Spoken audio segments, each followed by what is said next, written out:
जी बोले। अजरा मैडम आपसे कोई मिलने आई है, उन्हें आपके रूम में भेज दिया है। जी कौन? मैंने कहा था ना कि मुझसे पूछे बगैर। ठीक है, शुक्रिया। हेलो बतूल, क्या तुम्हारे पास थोड़ा वक्त है, हम बात कर सकते हैं? हाँ क्यों नहीं, आकर बैठो प्लीज।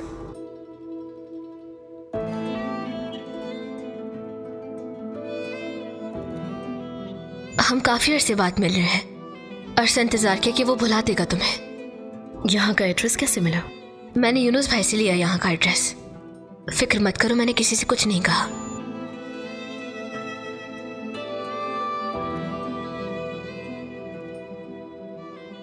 तुम्हारे जाने के बाद अतमजा बिल्कुल बदल गया है यामुर।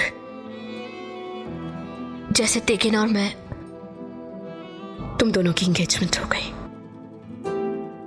तो सब कुछ जानते हुए भी उसे छीनने की क्यों कोशिश करी हो मुझसे? ये बात कहाँ से आ गई बतूल? प्लीज यामुर, लेकिन बचपन से तुम्हें चाहता है, ये बात हम दोनों जानते हैं। तुम्हारे जाने के बाद मैं उसका सहारा बनी। अरसा इंतजार किया कि तुम्हें भूल सकूं। मैंने अपनी तरफ से पूरी कोशिश की कि वो भुला सके तुम्हें, और वो तो भूल भी गया था।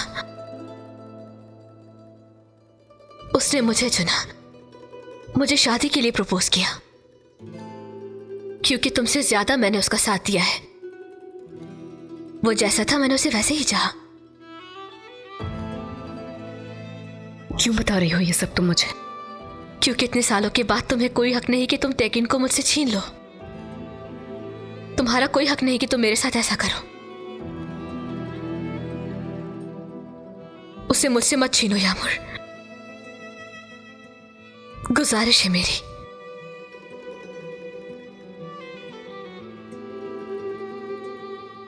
बात खत्म हो गई तुम्हारी? हाँ। यामुर, मुझे लगा था तुम अकेली होगी।